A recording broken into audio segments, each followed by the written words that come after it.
All right, welcome everybody. How's it going? Good morning. I'm just gonna wait a few seconds for some people to try to join on live, but today we're gonna be talking about spending habits.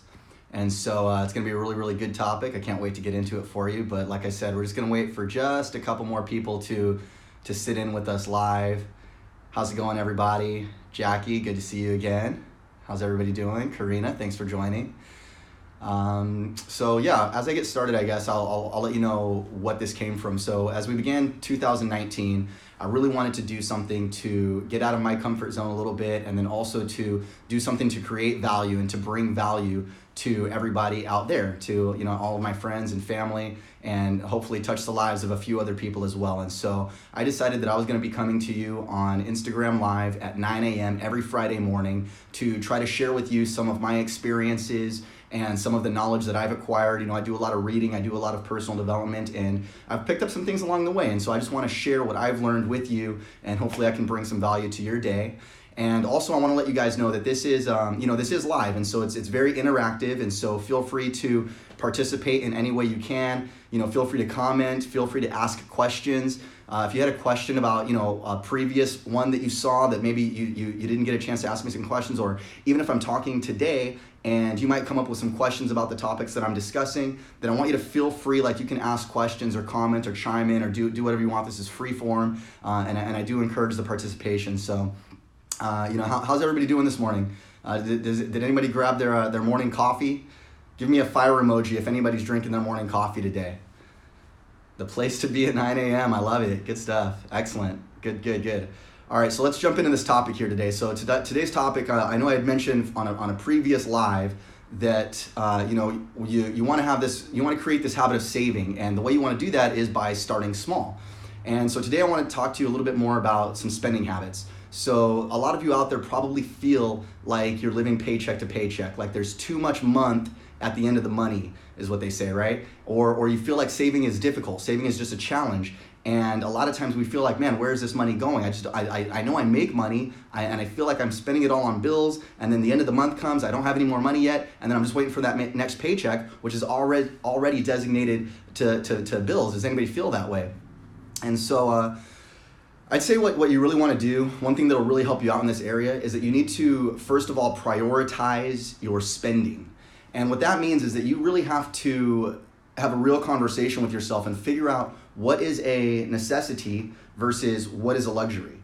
And a lot of times we trick ourselves into thinking that our luxuries are actually necessities when they are not. So, just go through your mind and think of all of the things that you're spending money on an everyday basis. And in fact, tell me this, what are some necessities in your life that you spend money on every month? If you could just drop a couple of comments here, what are some things that you're spending money on a monthly basis that you feel are a legitimate necessity? What do you think, anybody?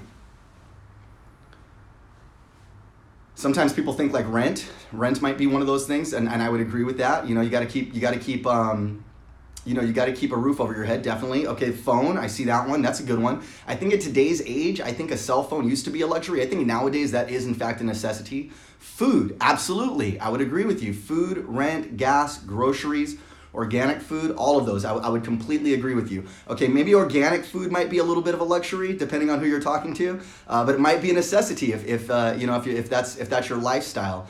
So it sounds like you guys all have a very good handle on what is necessity versus luxury. The gym, Peter, I'm gonna go with luxury on that one, because I could pay for a gym membership, but I could also just do some sit-ups at home or maybe do some laps around the block.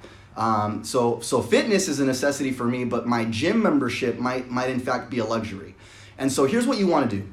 You want to just make a list of all of the things that you're spending your money on. And you want to prioritize them in terms of necessity all the way down to luxury. So definitely look, we all need food to survive. You got to put food in your body, or else we're all going to pass away, right? So food is probably very high on that necessity list. A roof over your head, that's one of those basic needs. You got to have a roof over your head.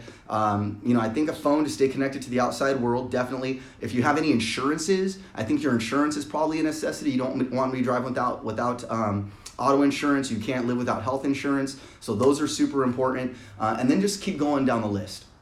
And I'll share with you one thing that I used to think was a necessity, actually, that is in fact a luxury. I used to think coffee was a necessity. Does anybody else out there think coffee is a necessity? I always tell people, like, I recently quit drinking coffee, and people are like, oh, I could never do that. I need coffee. And that was a lie that I used to tell myself, actually. So here's my coffee experience, my caffeine experience, actually. Not too long ago, and this was just last year, at the end of last year. Well, actually, I had this habit for a long time. I had a habit of drinking caffeine. And what I would do is I would wake up first thing in the morning, get my day started with, well, actually, before I'd go to the gym, I'd have my pre-workout. And a lot of those pre-workouts are very heavily loaded with caffeine, like hundreds of milligrams of caffeine. And then I would go to Starbucks to start my day. I'd go get a venti iced coffee from Starbucks. Y'all know how much a venti iced coffee costs at Starbucks? It's $3.45. And so I was doing that every single morning. And then most likely I would get this caffeine spike, and then I would kind of start coming down towards the middle of the day. And so I'd have to go get some more caffeine. And I actually really like those Rockstar drinks. And I know those are terrible. Those are tearing you up from the inside out, but I really like the buzz that I was getting from them. They got me that high spike of energy that I was looking for. But that's another $3 drink. Okay, so now let's do some quick math here. I was spending at least $6.45 a day just on caffeine. And I was doing that 5 or 6 days a week. And that's not even including the cost of my pre-workout, which is like another $50 a month. Just without that, just with the coffee and the Rockstars, I was probably spending close to $150 a month just on caffeine alone. And I never would have known that if I didn't start tracking my spending and keeping track of what I was spending. So coffee and caffeine, that was a big one for me. And I'll tell you, a lot of you, we all have our vices. So a lot of you have your things that you're regularly spending money on that you just don't even realize because it's happening in these tiny little increments. Like $3.45, so what? If I do that once a day, so what? Or even midday, I go to the CVS and I pick up a $3 Rockstar.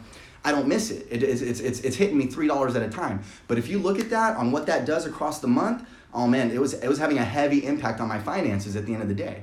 Another one is alcohol. Alcohol is a big one. So I'm having I recently go through my spurts of, I'll quit drinking alcohol for a month here or there. And we just did this, I think, back in November with a group of friends of mine.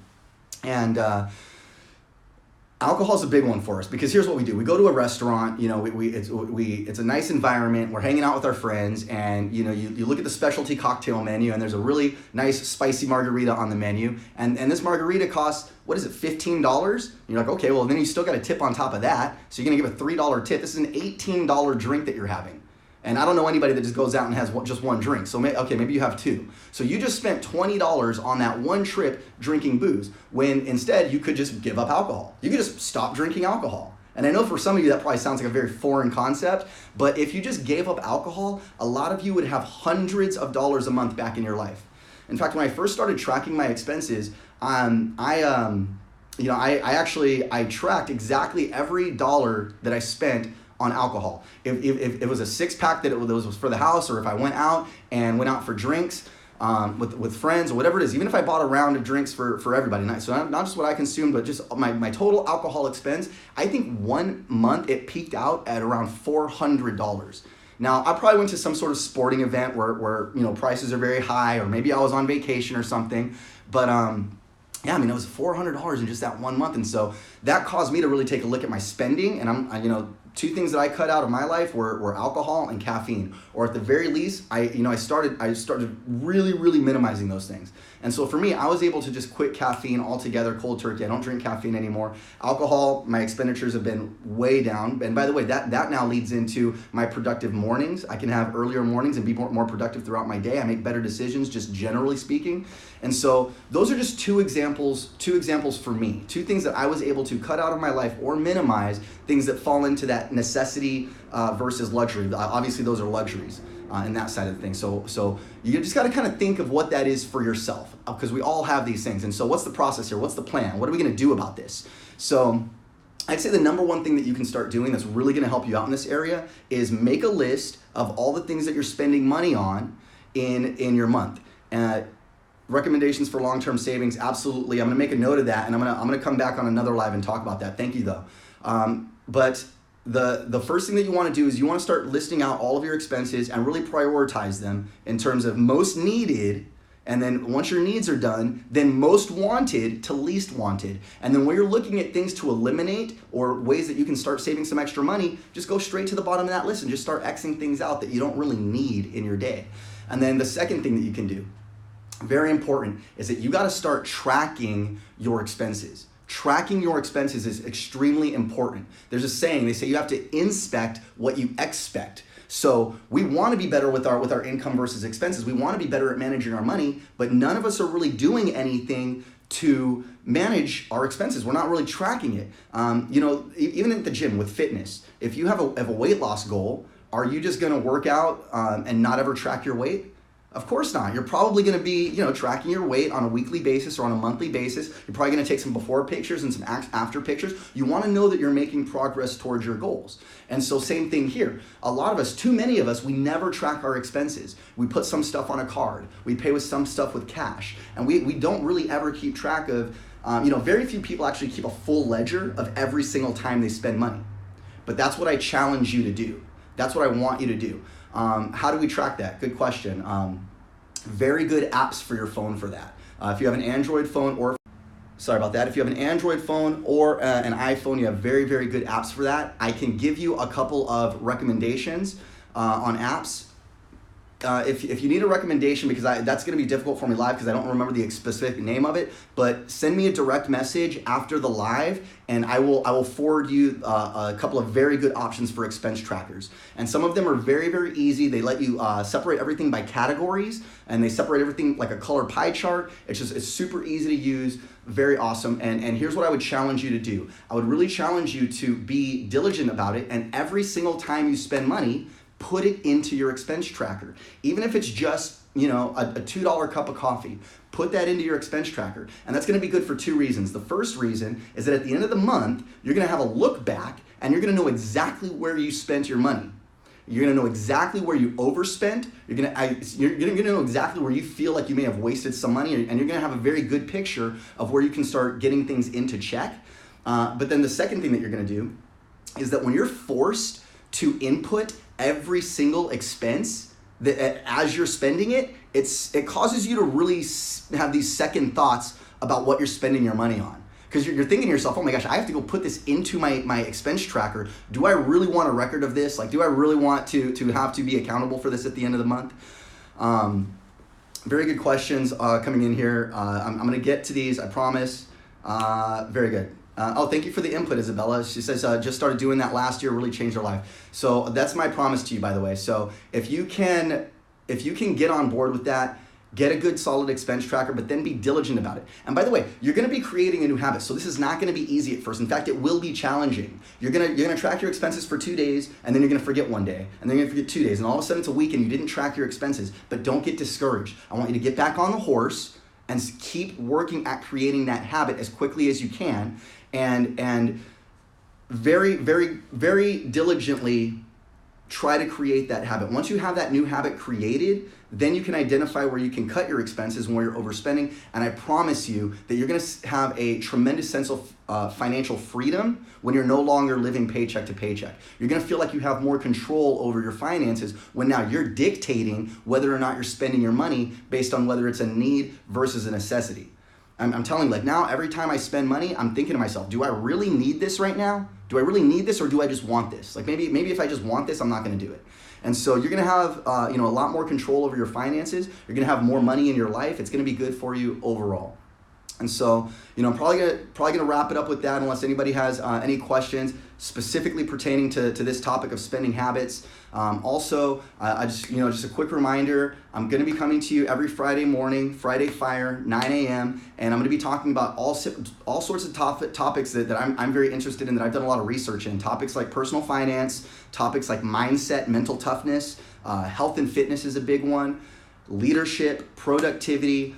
If you have any recommendations or questions for people that might want to know more information about things like that, send me a direct message. Give me some good ideas and some good topics to go forward, because I want to make sure that I'm bringing value to you guys. I want to make sure that this is touching base and hitting home with you all. And so I think that's all I have for you guys. I'm going to leave you with that. Have a great, productive Friday, and I will see you next Friday morning, 9 a.m. Pacific time. I'm looking forward to it. Have a great day, guys.